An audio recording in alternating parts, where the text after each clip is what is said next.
সর্বপ্রথম আমি আমার আকা ও মৌলা হুজুর পাক কিবলা ও কাবা পাকগণের কদম পাকে এবং তাদের সকল আল ও আহলে বাইত পাকগণের কদম পাকে লাখো লাখো ভক্তিপূর্ণ কদম বসি ও সাজদা পাক আরজ করত।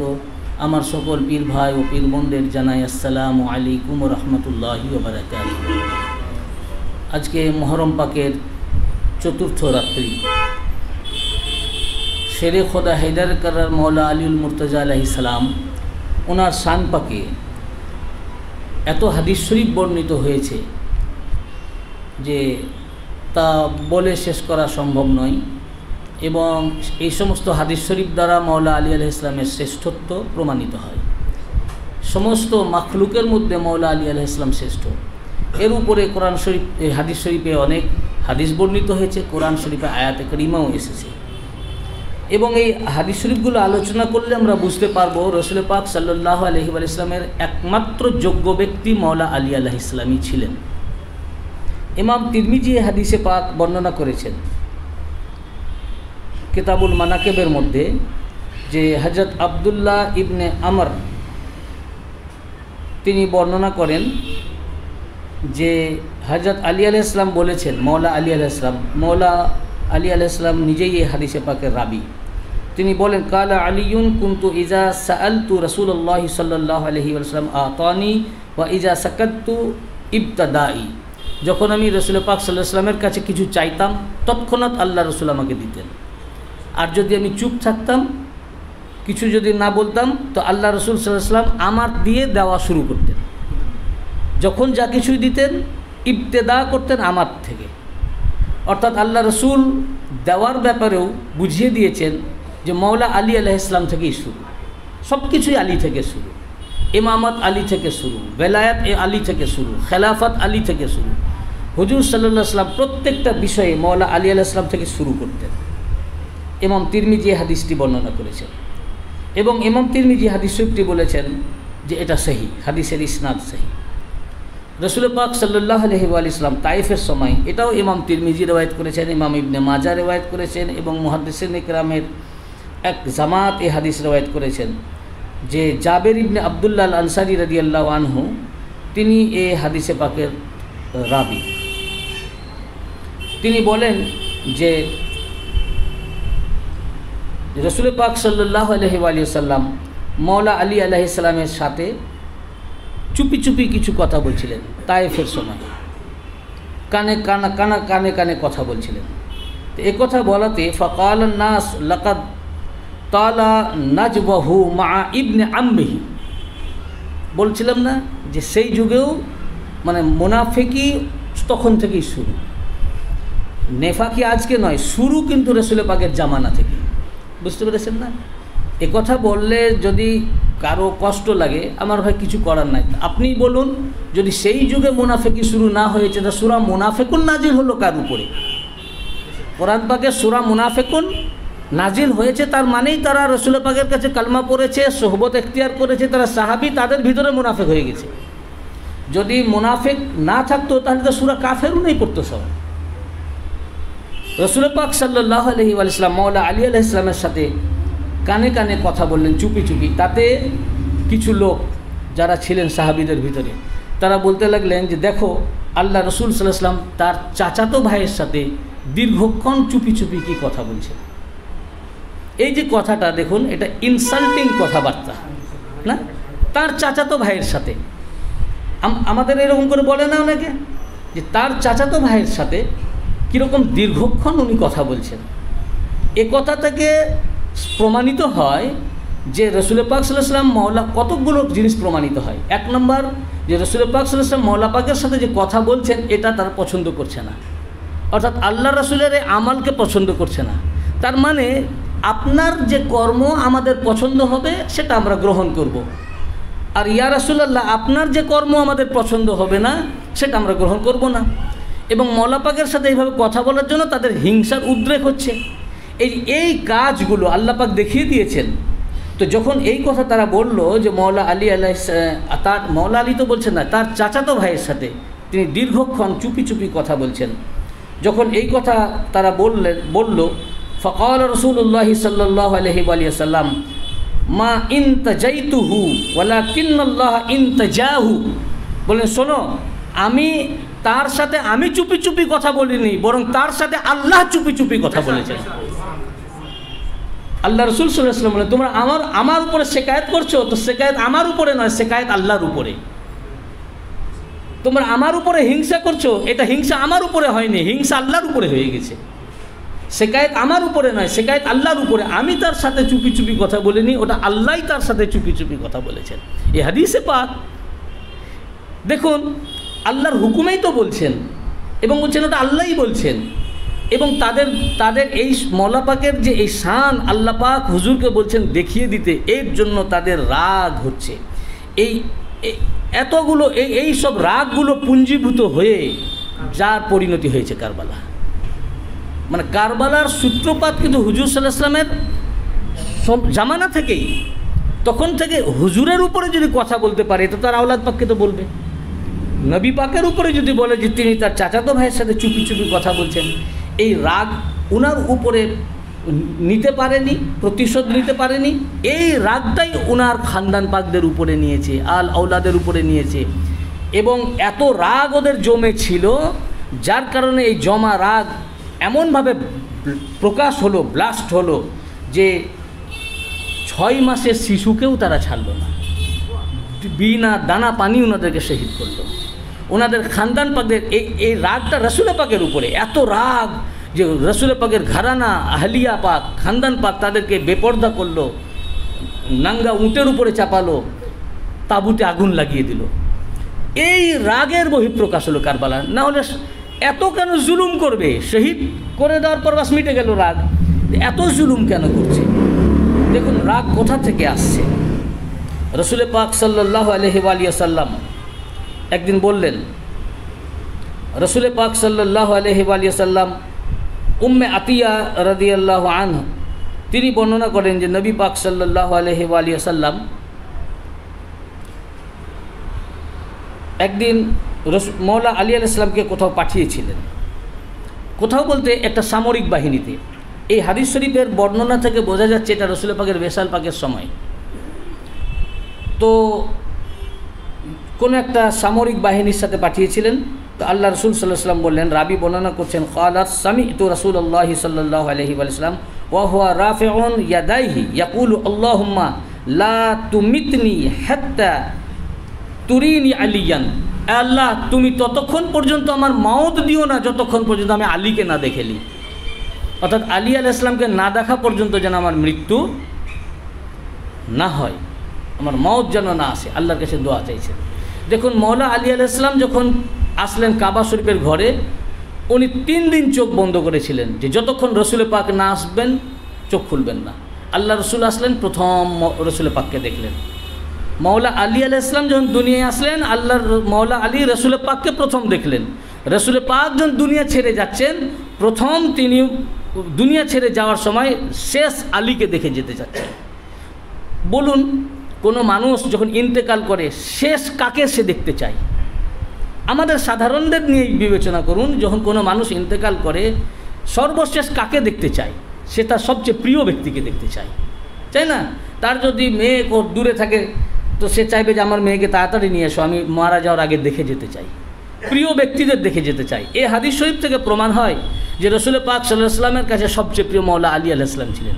শুধু তাই নয়, ওনার আসতে দেরি হচ্ছিল, তারপরে যখন উনি আসলেন, এই হাদিস ইবনে আসাকির, এটা মারাত্মক হাদিস পাক যেটা আমি এখন বলছি, যে উনি যে দোয়া করলেন যে আমার ততক্ষণ পর্যন্ত মৃত্যু দিও না যতক্ষণ পর্যন্ত তিনি না আসেন, উনাকে যতক্ষণ আমি না দেখি।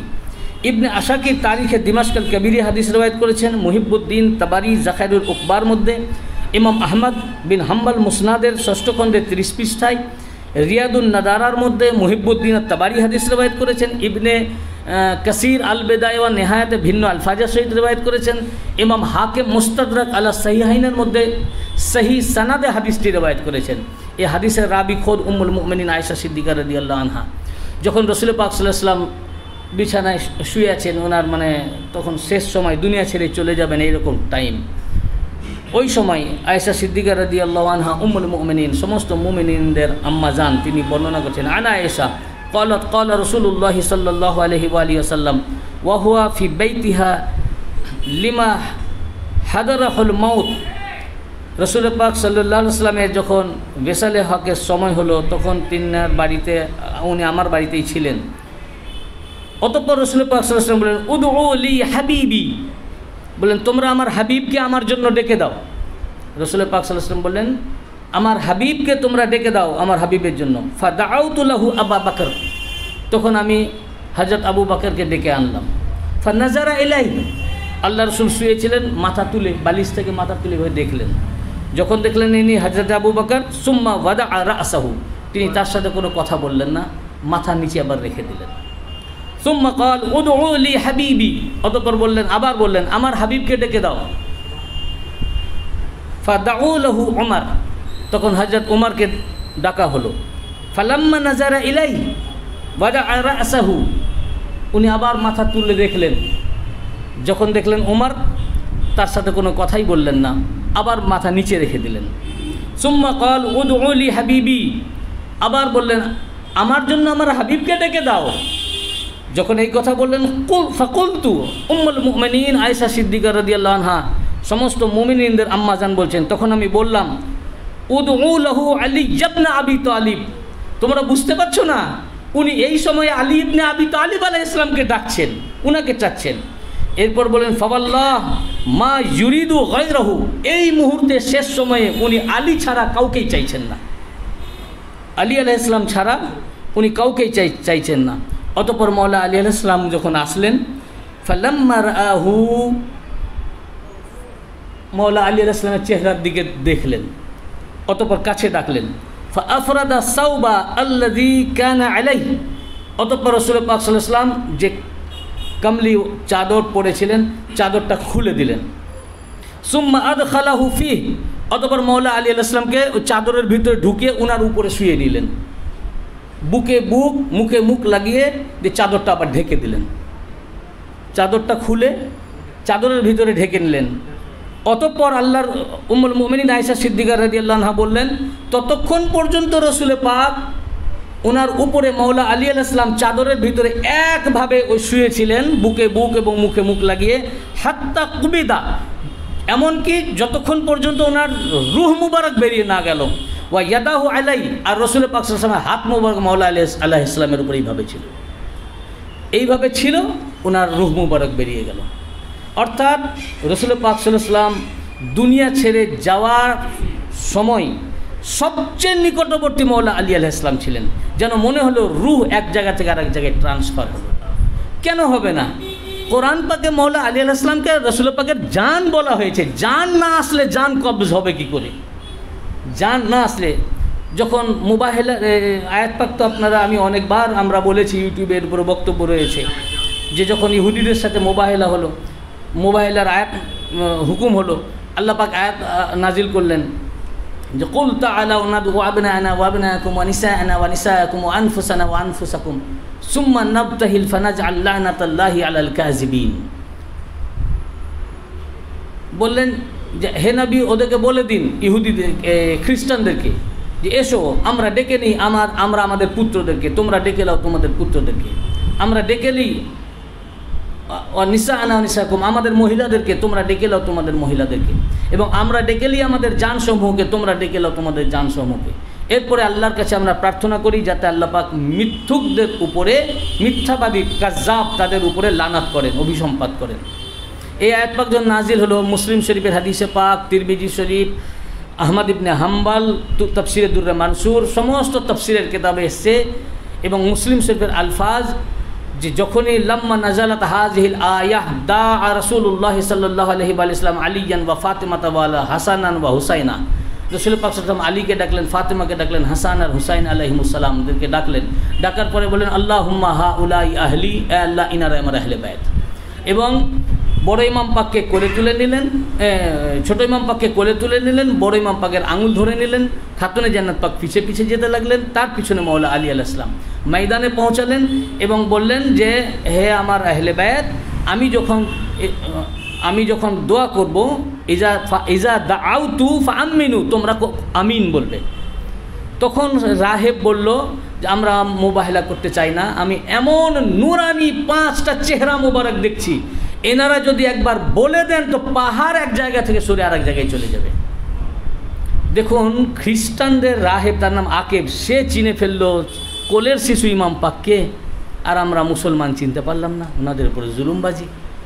তো এখানে কি বললেন, আল্লাহ পাক ইমাম পাক 2 ইমাম পাককে নিয়ে যাচ্ছেন, আল্লাহ পাক পরিচিতি করাচ্ছেন যে দেখো হাসান হুসাইনকে নিয়ে যাচ্ছেন, কোরআনে হাসান হুসাইন নাম আসেনি, পরিচিতি দিচ্ছেন যে বলুন আমি আমার 2 বেটাকে নিয়ে যাচ্ছি। হাসান হুসাইনকে নিয়ে যাচ্ছেন, বলছেন বলুন আমি আমার 2 বেটাকে নিয়ে যাচ্ছি। শাহজাদি ফাতেমা আলাইহিস সালামকে নিয়ে যাচ্ছেন, বলছেন বলুন আমি আমার মহিলাদেরকে নিয়ে যাচ্ছি। মৌলা আলী আলাইহিস সালামকে যখন নিয়ে যাচ্ছেন, বলছেন বলুন আনফুসানা ওয়া আনফুসাকুম, আমি আমার জানকে এনেছি, তোমরা তোমাদের জানকে আনো। তো মৌলা আলী আলাইহিস সালামকে আল্লাহ পাক পরিচয় দিচ্ছেন কোরআনে, এখানে আলী নাম নেন নাই, আবু তুরাব নাম নেন নাই, নিয়েছেন আলীকে নিয়ে যাচ্ছেন, আল্লাহ পাক নাম নিয়েছেন, বলুন যে আমি আমার জানকে এনেছি। মৌলা আলীর নাম এখানে জান, এই শব্দ নফস শব্দটা নিয়েছেন, নফসের জামা আনফুসাকুম, অর্থাৎ আলী আলাইহিস সালাম জানে মুস্তাফা, रूहे रसूल खुदा। मौला पाक जान पाकेर मध्य लिखेছেন आप हैं नफ्से पैगंबर या अली मुर्तजा, उम्मती हम सर हो क्यों कर या अली मुर्तजा। আপনি যেখানে রসুল পাকের জান রয়েছেন, জীবন রয়েছে, তো উম্মত লোক আপনার সতত সঙ্গী কি করে হতে পারে, আপনার সমান কি করে হতে পারে, আপনার বরাবর কি করে হতে পারে। मौला पाक एक কথাও লিখেছেন कौन है उनके बराबर या अली मुर्तजा, सैयदा हैं जिनके हमसर या अली मुर्तजा। কে আছে মৌলা আলী আলাইহিস সালামের চেয়ে উঁচা তো দূরের কথা, ওনার বরাবর কে আছে, যেখানে হযরত সৈয়দা ফাতেমা জাহরা আলাইহিস সালাম ওনার বরাবর। मौला पाक एक কথাও লিখেছেন जितने गुजरे खल्क में आली मरातिब सबसे तुम, जितने गुजरे खल्क में आली मरातिब सबसे तुम, मिसल पैगंबर हो बरकर या अली मुर्तजा। আপনার আগে যত আলী মারাতে উঁচু মর্তবা সম্পন্ন গুজরে গেছেন, ওনার আগে যারা গুজরেছেন কি তারা সব পয়গম্বর। মৌলা আলী আলাইহিস সালামের আগে যারা এসেছেন তারা কি সব পয়গম্বর। তো আপনার আগে যত পয়গম্বর উঁচু উঁচু মর্তবা সম্পন্ন যত সব গুজরে গেছেন, মিসলে পয়গম্বর হো বরকর ইয়া আলী মুর্তজা, আপনি পয়গম্বর মুহাম্মদ মুস্তাফা সাল্লাল্লাহু আলাইহি ওয়াসাল্লামের মতো বরাবর উনার বরাবর রয়েছেন। মিসলে পয়গম্বর হো বরকর মানে রসুল পাক সাল্লাল্লাহু আলাইহি ওয়াসাল্লামের মতো তাদের বরকর, তাদের উপরে আপনি রয়েছেন। মৌলা পাক জান পাকের মধ্যে ক্লিয়ার করে দিয়েছেন। তো এই জন্য উনি বললেন যে আমি ততক্ষণ পর্যন্ত যেন আল্লাহ 2 হাত তুলে, তিরমিজি শরীফের হাদিসে পাক, যে আল্লাহ আমার ততক্ষণ পর্যন্ত মওত দিবেন না যতক্ষণ পর্যন্ত আমি আলীকে না দেখি। তারপর আলী আলাইহিস সালাম আসলেন, তখন আবার ডাকলেন এবং এত কাছের মধ্যে, কাছে মানে বুকের মধ্যে নিয়ে ওনার বুকের উপর শুয়ে নিলেন, চাদরে ঢেকে নিলেন, এবং উম্মুল মুমিনিন বলছেন ততক্ষণ পর্যন্ত উনি থাকলেন যতক্ষণ ওনার জান কবজ না হলো, ওই অবধি মৌলা পাক থাকলেন। ওনার শেষ মুহূর্ত পর্যন্ত রসুল পাক সাল্লাল্লাহু আলাইহি ওয়াসাল্লাম দেখিয়ে দিয়ে গেছেন যে আমার পর একমাত্র যোগ্য ব্যক্তি হচ্ছেন মৌলা আলী আলাইহিস সালাম। কিন্তু রসুল পাক সাল্লাল্লাহু আলাইহি ওয়াসাল্লাম যেটা আমাদেরকে দেখালেন সে তার উপরে আর আমল হলো না, যার কারণে এটা উম্মতের জন্য সবচেয়ে বড় বরবাদি হলো, উম্মত ক্ষতিগ্রস্ত হলো, আমরা ক্ষতিগ্রস্ত হলাম। আর এই আমাদের ভিতর থেকে যারা ওনাদের আশেকান, যারা পরিমাণ মোহব্বত আছে, এদের নাজাতের জন্যই তখন ওনাদেরকে এই যে ভুল হলো, খারাপি ইসলামে আসলো, এই খারাপি থেকে আমাদেরকে বাঁচাবার জন্য, নাজাতের জন্য ওনাদেরকে কারবালা দিতে হলো। এই জন্য ওনাদেরকে নাজাতের তরি বলা হয়েছে। রাসূল পাক বলেছেন না, মাসালু আহলু বাইতি কা সাফিনাতিন নূহ মান রাকিবাহা নাজা ওয়া মান তাখাল্লাফা আনহা গারাকা। আমার আহলে বায়াত হচ্ছেন নূহ আলাইহিস সালামের কিস্তির মতো, নৌকার মতো। মান রাকিবাহা, যারা এই নৌকার উপরে আরোহণ করলো তারাই নাজাত পেয়ে গেল, নাজা পরিত্রাণ পেয়ে গেল। ওমান তাখাল্লাফা, আর যারা এই নৌকার পিছনে থেকে গেল, গারাকা ডুবে গেল। মিশকাত শরীফের হাদিস পাকে এসেছে হালাকা, ও ধ্বংস হয়ে গেল। তো রাসূল পাক সাল্লাল্লাহু আলাইহি ওয়াসাল্লাম পরিষ্কার বলেছেন, আবু যর গিফারি রাদিয়াল্লাহু আনহু হাদিস পাকে রাবি, উনি কাবা শরীফের চৌকাঠ ধরে বললেন খোদার কসম আমি হাদিস রাসূল পাকের কাছ থেকে নিজ এই কানে শুনেছি, যারা এই নৌকাতে চাপলো, আহলে বাইত পাকের উপরে চাপলো, তারাই নাজাত প্রাপ্ত, তারাই পরিত্রাণ পেল। যারা পিছনে থেকে গেল ওরা ধ্বংস হয়ে গেল। অর্থাৎ যারা এই মুহররম পাককে আঁকড়ে ধরেছেন, এটাই নাজাতের কিস্তি। আমরা যারা মরসিয়া করি, মাতম করি, নওহা জারি করেন, এটাই নাজাতের একমাত্র ওসিলা, কিয়ামতের দিনে হবে। আর যারা এর পিছনে থেকে গেছে, যারা এর কারণ হয়েছে, আল্লাহ রসুল বলছেন তারা ধ্বংস হয়ে গেল। যারা এই মহরম পাকের কারণ হয়েছে, যারা শুধু তখন হয়নি, আজ পর্যন্ত, কিয়ামত পর্যন্ত ওরা থাকবে। আজ পর্যন্ত এই মহরম পাক আসলেই আমরা মহরম পাকে চাঁদ পাক উঠেনি তার আগে থেকেই ফতোয়া শুরু হয়ে গেছে ফেসবুক, ইউটিউব, বিভিন্ন চ্যানেলে ওনাদের এগেনস্টে। অর্থাৎ তারা তাদের দোষকে ঢাকবার চেষ্টা করে এরকমভাবে। রসুল পাক সাল্লাল্লাহু আলাইহি ওয়াসাল্লাম আরও পরিষ্কার, দেখুন এই হাদিস ইমাম তিরমিজি রওয়ায়াত করেছেন, ইবনে মাজাহ রওয়ায়াত করেছেন, ইমাম বুখারীর ওস্তাদ ইবনে আবি শাইবা তিনি রওয়ায়াত করেছেন তার মুসান্নাফে। আর অন্যান্য হাদিসে পাকে হাদিস পাকে এসেছেন। এই হাদিসের রাবি হযরত হবসি বিন জানাদা রাদিয়াল্লাহু আনহু, আন হবসি বিন জানাদা ক্বালা ক্বালা রাসূলুল্লাহ সাল্লাল্লাহু আলাইহি ওয়া সাল্লাম আলিয়ুন মিন্নি ওয়া আনা মিনহু, আলিয়ুন মিন্নি ওয়া আনা মিন আলিয়িন ওয়া লা ইউআদ্দি আন্নি ইল্লা আনা ওয়া আলী। বলেন আলী আমার থেকে, আমি আলীর থেকে, আলী আমার থেকে, আমি আলীর থেকে, এবং আমি এবং আলী ব্যতীত আমার কার্য সম্পাদনকারী আর কেহই নাই। আমি আর আলী ছাড়া আমার কার্য সুসম্পন্নকারী, সম্পাদনকারী আর কেউ নাই। আল্লাহ রসুলের কাজ কি? আল্লাহ রসুল পাক সাল্লাল্লাহু আলাইহি ওয়াসাল্লাম পরিষ্কার এই হাদিসে পাকে বুঝিয়ে দিলেন আল্লাহ রসুল কী জন্য এসেছেন, আল্লাহ রসুল পৃথিবীতে কী জন্য এসেছেন। আল্লাহ রসুল আল্লাহর রেসালাত নিয়ে পৃথিবীতে এসেছেন। আল্লাহর তাওহীদ, ওনার কাজ আল্লাহর তাওহীদকে পৌঁছানো, একত্ববাদকে পৌঁছানো, আল্লাহর রেসালাতকে পৌঁছে দেওয়া। তো আল্লাহ রসুল পরিষ্কার হাদিসে পাক দিয়ে বুঝিয়ে দিলেন আলী আলাইহিস সালাম আমার রেসালাতের দায়িত্ব পালনকারী। এ কথা শুধু বলেন নাই, আমার রেসালাতের এ দায়িত্ব সম্পাদনকারী কেহই নাই। লা ইউআদ্দি, কেউ এ সম্পাদনকারী নাই, ইল্লা আলী, ইল্লা আনা ওয়া আলী, আমি আর আলী ছাড়া। পরিষ্কার আল্লাহ রসুল বলে দিলেন হাদিস পাক দ্বারা আমার রেসালাতের দায়িত্ব কেউ গ্রহণ করতে পারে না। লা ইউআদ্দি, কেউ পুরা করতে পারে না, কেউ সম্পাদন করতে পারে না। আমার রেসালাতের দায়িত্ব পালন করেনেওয়ালা আমি আর আলী। পরিষ্কার হাদিসে পাকের দ্বারা রসুল পাক সমস্ত খেলাফতকে নাফি করলেন, মৌলা আলী আলাইহিস সালামের খেলাফতকে ইসবাত করলেন। এরপরেও যদি আমাদের উপরে ভাই ফতোয়া আছে, কিছু করার নেই, তো হাদিসে পাক। এখন হাদিস পাক যদি কেউ না মানে তো আমাদের তো ভাই কিছু করার নাই। রসুল পাক এর উপরে জানি আমাদের উপরে ফতোয়া আসবে, আসলে কিছু করার নাই। হাদিস পাক তো আছে, আপনি দেখেন, যদি না পান আমাকে বলেন, আমি আপনাকে পাঠিয়ে দেব। রসুল পাক সাল্লাল্লাহু আলাইহি ওয়াসাল্লাম পরিষ্কার বলে দিলেন আমার কার্য সম্পাদনকারী কেউই নাই, রেসালাতের কাজ পুরাকারী কেউই নাই আলী ছাড়া। এত পরিষ্কার বলার পরেও যখন আলী আলাইহিস সালামের কাছে এই রেসালাতের দায়িত্ব পালন করতে দেওয়া হলো না, তাহলে বলুন কাজটা ঠিক হলো কি ভুল হলো? তখনই তো এই রেসালাতের মানে এই কাজ ভুল জায়গায় চলে গেল, অটোমেটিকই ভুল হচ্ছে। আর অটোমেটিক্যালি যখন ভুল হচ্ছে, ইসলাম তো অন্য জায়গায় চলে গেল।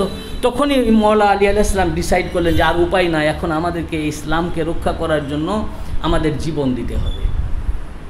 এই যে রসুল পাক বলে দিলেন যে কেহই লা ইউআদ্দি, কেউই আমার এই রেসালাতের দায়িত্ব পুরাকারী নাই আলী ছাড়া, বলুন রসুল পাকের উপরে কে সন্তুষ্ট তারা হবে?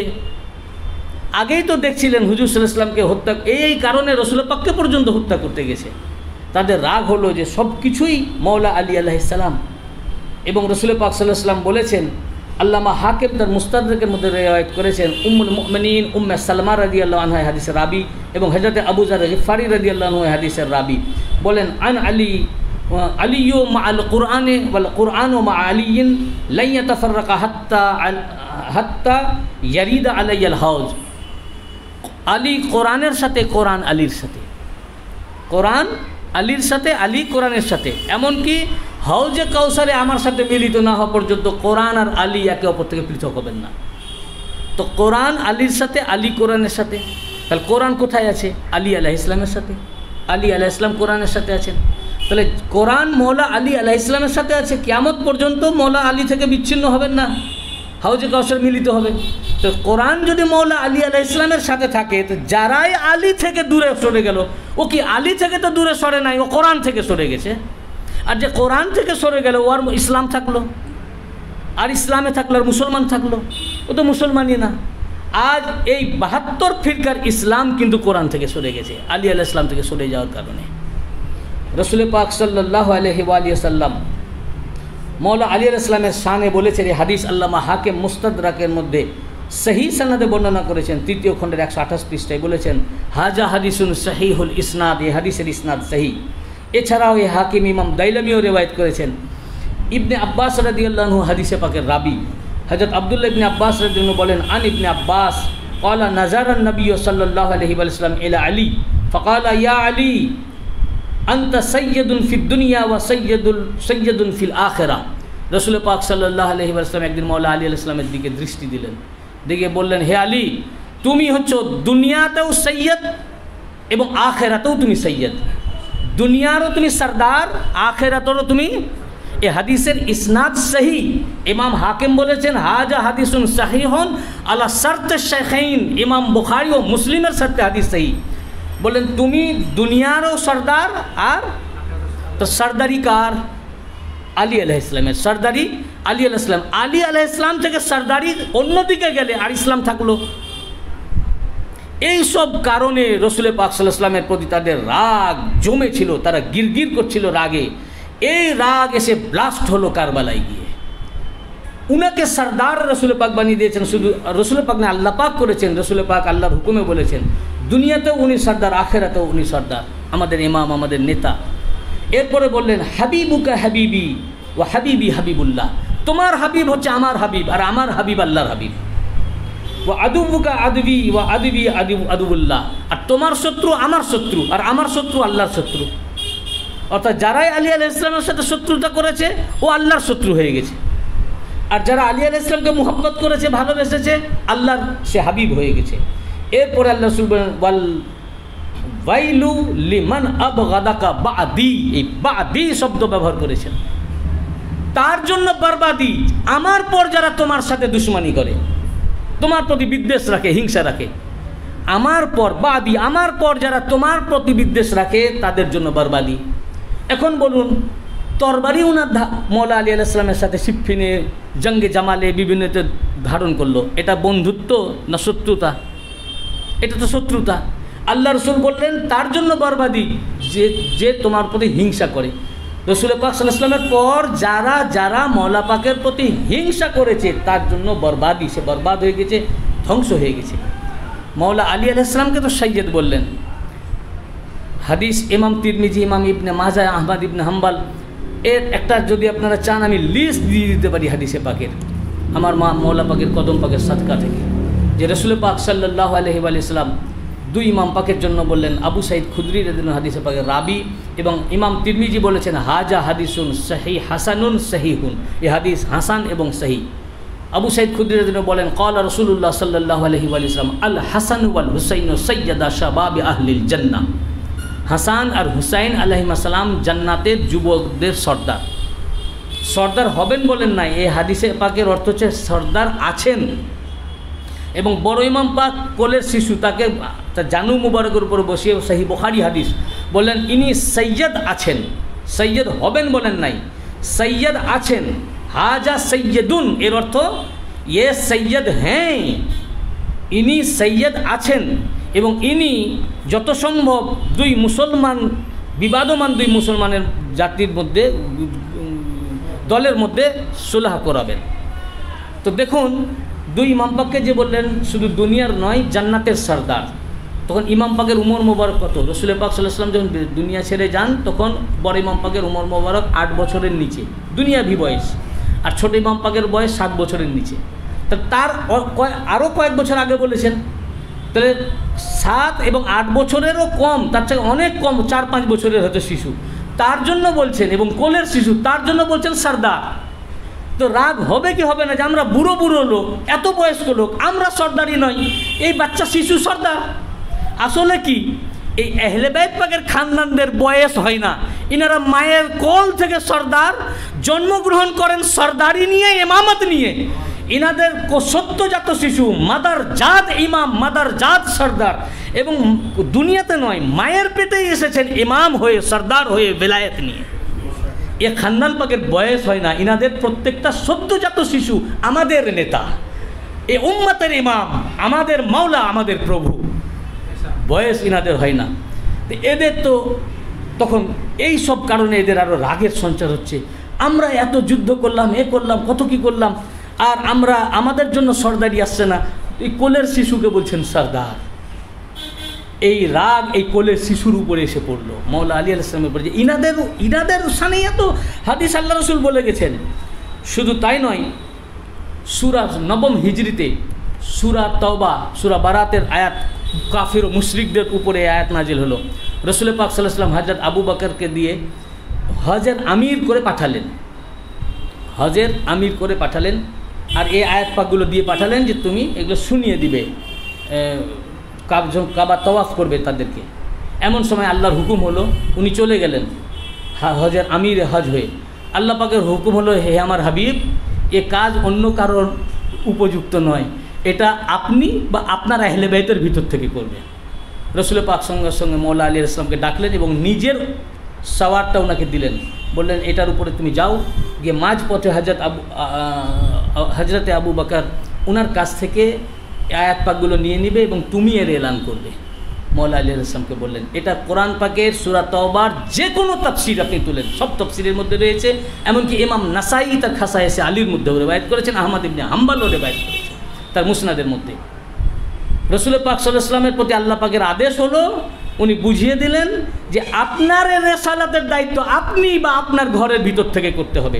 হযরত আবু বকর ফিরে আসলেন, এসে জিজ্ঞাসা করলেন, ইয়া রাসূলুল্লাহ, আল্লাহ পাকের কি নতুন কোনো আয়াত অবতীর্ণ হয়েছে আমার উপরে, মানে আমার এগেনস্টে বা কোনো বিষয়ে?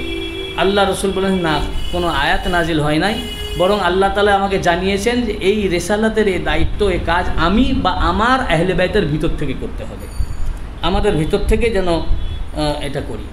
রাসূল পাক সাল্লাল্লাহু আলাইহি ওয়া সাল্লাম এই হাদিস ইমাম তিরমিজি রিওয়ায়াত করেছেন, তিরমিজি শরীফ, এবং হাদিসের সানাদ হাসান এবং হাদিস সহিহ। হযরত আনাস বিন মালিক রাদিয়াল্লাহু আনহু হাদিসের রাবি। রাসূল পাক সাল্লাল্লাহু আলাইহি ওয়া সাল্লামের সামনে ভুনা গোশত আনা হলো, পাখির বুক, পাখির গোশত। যখনই সেই গোশত আনা হলো, আল্লাহ রসুল হাত উঠালেন, আল্লাহুম্মা আতিনি বিআহাব্বি খালকিকা ইলাইক।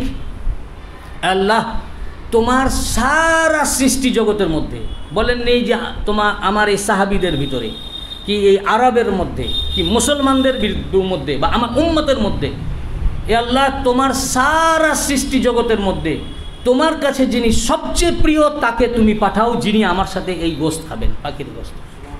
আল্লাহ রসুলের হাত উঠানোই ছিল, ফাজা আলী ফাআকালা মাআহু। আল্লাহ পাক আলী আলাইহিস সালামকে পাঠিয়ে দিলেন এবং রসুল পাকের সাথে বসে খেলেন। আল্লাহ পাকই রসুল পাককে বলেছিলেন, ওয়ামা ইয়ানতিকু আনিল হাওয়া ইন হুয়া ইল্লা ওয়াহয়ু ইউহা, কোরআনে পাক সূরা নাজম। আল্লাহ রসুল নিজে থেকে কিছু করেন না, বলেন না, যতক্ষণ আল্লাহ ওয়াহি না করেন।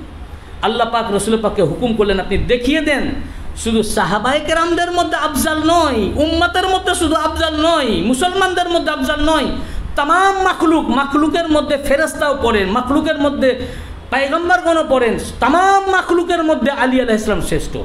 এবং আরও মজার ব্যাপার, এটা বলতে বাধ্য হচ্ছি যেহেতু কিতাব পাকে এসছে, ইমাম নাসাই তিনি সহি সনদে হাদিস তার খাসায়েসুল কুবরা না, খাসায়েসে আলীর মধ্যে রিওয়ায়াত করেছেন।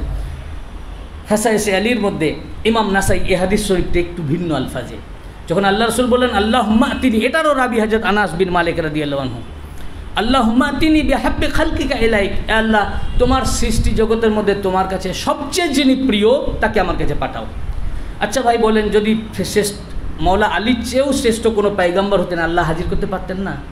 আল্লাহ তো সব কিছুর উপরে কাদের, আল্লাহ পারতেন সব কিছু। যখন ইব্রাহিম আলাইহিস সালাম মেহমান ছাড়া খেতেন না, একদিন মেহমান নাই তো উনি খাচ্ছেন না, তখন আল্লাহ পাক ফেরেশতাকে পাঠিয়ে দিলেন মানবের আকারে, দিয়ে দস্তরখানে বসলেন, উনি মানুষ ভেবে তাকেও খাবার দিলেন, তিনিও খেতে লাগলেন। উনি যখন খাচ্ছেন, খাওয়া শেষ, দেখছেন মেহমানের সামনে খাবার, বলে উনি একই আছে, বলে আপনি খাবার খাচ্ছেন না কেন?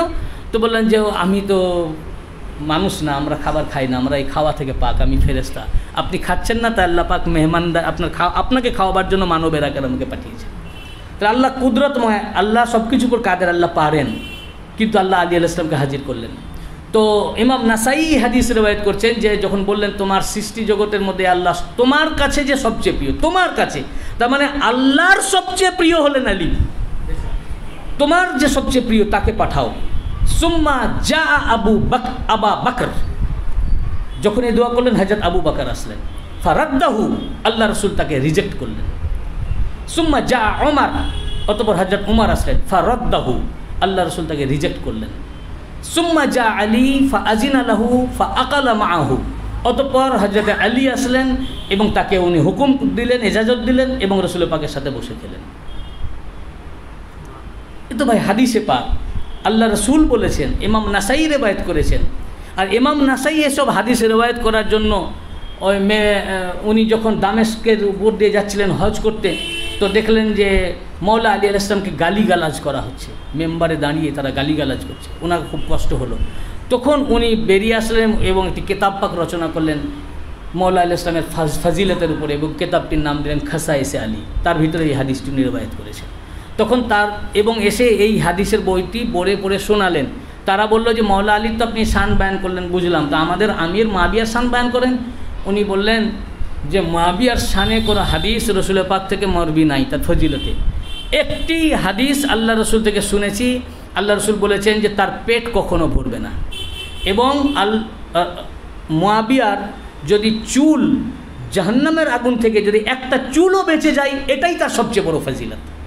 এই কথা বলার সাথে সাথে ইমাম নাসাই, যার বই প্রত্যেকটা মাদ্রাসায় পড়ানো হয়, তাকে তারা প্রহার করতে শুরু করলো এবং ওখানে উনি মানে আদমরা হয়ে গেলেন। তখন সঙ্গী সাথীদেরকে উনি বললেন যে আমাকে তোমরা নিয়ে চলো মক্কা শরীফে এবং সাফা মারওয়ার মধ্যবর্তী স্থানে আমাকে দাফন করবে, কারণ ওটা হাশমিদের মহল্লা ছিল, তা আমি শেষ আমার মাদফুনটা হাশমিদের মহল্লাতেই যেন থাকে, ওখানে ওনাকে দাফন করা হয়েছে। দেখুন মওলা পাকের শানে হাদিস বয়ান করার জন্য তার উপরে শিয়া ফতোয়া দিল, তাকে হত্যা পর্যন্ত করলো। এখন রসুল পাক সাল্লাল্লাহু আলাইহি ওয়াসাল্লাম যেখানে এই রকমভাবে মওলা পাকের শান বয়ান করেছেন, এগুলোই হয়ে গেল রসুল পাক সাল্লাল্লাহু আলাইহি ওয়াসাল্লামের প্রতি রাগের প্রধান কারণ। তারা আসলেন, তাদেরকে সেখান থেকে রাদ করলেন, মওলা আলী আলাইহিস সালামকে হুকুম করলেন। এই বিভিন্ন কারণেই রসুল পাক সাল্লাল্লাহু আলাইহি ওয়াসাল্লামের প্রতি তাদের রাগ প্রকট আকার ধারণ করেছিল, যার পরিণতি হলো কারবালা। এবং রসুল পাক সাল্লাল্লাহু আলাইহি ওয়াসাল্লামের আল আওলাদ খানদান, ওনাদের পরিবারের মহিলা শাহজাদি আহলে বাইত কাউকেই তারা ছাড়েনি।